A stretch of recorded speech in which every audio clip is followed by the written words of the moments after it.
दिव्य योग आश्रम की तरफ से मुंबई के निकट वज्रेश्वरी में मां पीताम्बरा देवी यानी माता बगलामुखी मंदिर का निर्माण होने जा रहा है। आपसे सहयोग की अपेक्षा करते हैं। अगर आप सहयोग करना चाहते हैं, मदद करना चाहते हैं तो आप बैंक ट्रांसफर, पेटीएम या यूपीआई के द्वारा दान दे सकते हैं और यह दान इनकम टैक्स की आयकर धारा ईटीजी के अंतर्गत टैक्स में छूट का लाभ ले सकते हैं। इसके अलावा इसके बारे में जानकारी नीचे डिस्क्रिप्शन में दी गई है, वहां से आप जानकारी प्राप्त कर सकते हैं। इसके अलावा मुंबई के निकट वज्रेश्वरी में उच्चिष्ट गणेश तारा साधना शिविर का आयोजन किया जा रहा है। उच्चिष्ट गणेश तारा साधना उनके लिए बहुत जरूरी है जो जमीन जायदाद के क्षेत्र में है, लॉटरी, सट्टा, शेयर मार्केट के क्षेत्र में है। ये साधना अकस्मात धन प्राप्ति तथा कार्य सिद्धि के लिए की जाती है। अगर आप इस साधना शिविर में प्रत्यक्ष भाग लेकर कुछ अनुभव करना चाहते हैं तो नीचे डिस्क्रिप्शन में लिंक दिया है, वहां से इस साधना में भाग लेने के लिए फॉर्म भर सकते हैं। नमस्कार, दिव्य योग आश्रम की तरफ से आपका हार्दिक स्वागत है। आज हम पितृ मोक्ष साधना की चर्चा करेंगे और जानने की कोशिश करेंगे कि वर्ष में एक बार आने वाले इस मुहूर्त में लोग अपने जीवन को सुखमय बनाने के लिए, अपने सभी प्रकार के कष्ट को दूर करने के लिए पितृ मोक्ष साधना क्यों करते हैं।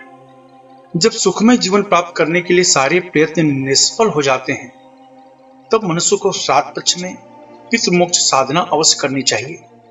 मनुष्य का एक स्वभाव है, वह देवी देवताओं की पूजा करना तो चाहता है, लेकिन जब अपने पितरों की पूजा की बात करें तो उसके मन में डर पैदा होने लगता है। जबकि देवी देवताओं से ज्यादा पितृ साधना में ज्यादा फल मिलता है, इसलिए इनकी उपासना पितृ पक्ष में की जाए तो आश्चर्यजनक लाभ मिलते हैं।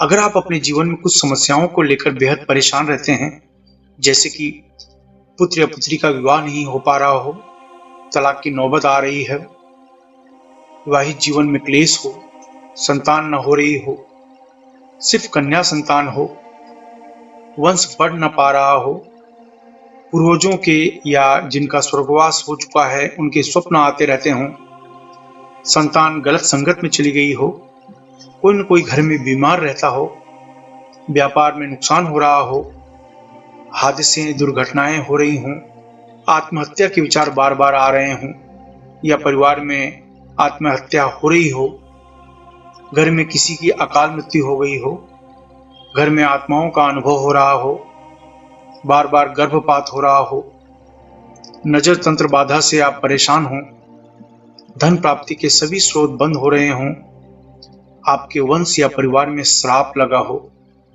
तो आपको यह पितृ मोक्ष साधना अवश्य करनी चाहिए। आइए जानते हैं इस साधना की विधि को।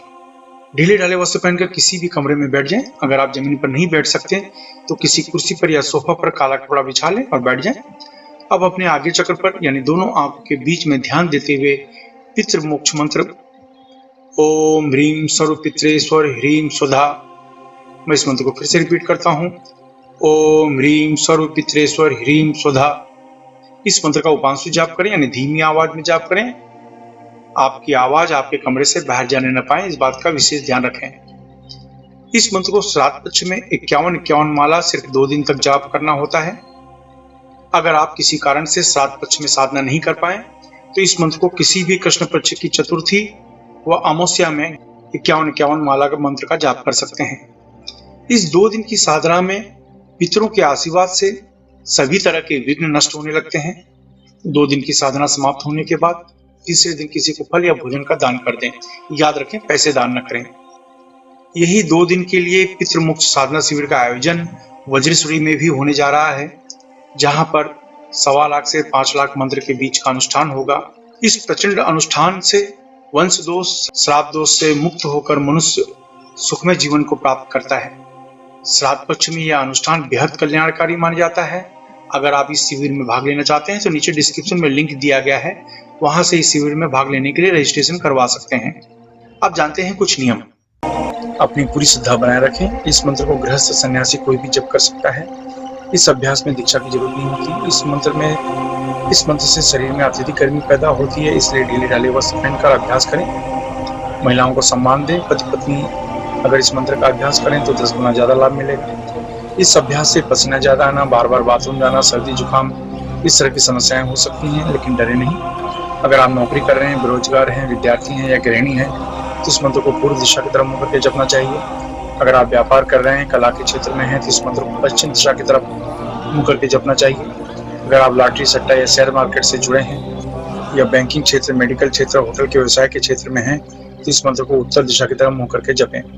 अगर आप जमीन खरीदने बेचने का कार्य करते हैं, खेती का कार्य, लोहा, कोयला, चमड़ा तथा तेल के क्षेत्र में, या कोई ऐसा कार्य करते हैं जिसमें आपको ब्रोकरेज यानी दलाली लेनी पड़ती हो या देनी पड़ती हो, तो इस मंत्र को दक्षिण दिशा की तरफ मुंह करके जपना चाहिए। इस मंत्र का जाप 18 वर्ष के ऊपर कोई भी स्त्री पुरुष कर सकता है। याद रखें, जब भी आप कोई अच्छे कार्य की शुरुआत या संकल्प करते हैं, तुरंत कोई न कोई अड़चनें आनी शुरू हो जाती है, इसलिए प्रबल संकल्प के साथ अभ्यास करें। इस मंत्र का जाप सूर्यास्त के बाद करें तो लाभ ज्यादा मिलेगा। धूम्रपान, मद्यपान, व्यसन, मांसाहार से बचें।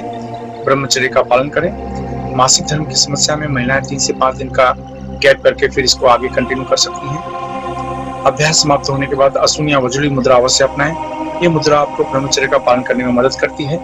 अशून्य या वज्रली मुद्रा क्या है, इसका अभ्यास जानने के लिए नीचे डिस्क्रिप्शन में लिंक दिया है, वहां से आप जानकारी प्राप्त कर सकते हैं। आशा है आप अपने जीवन में हमेशा सुखी रहेंगे। धन्यवाद।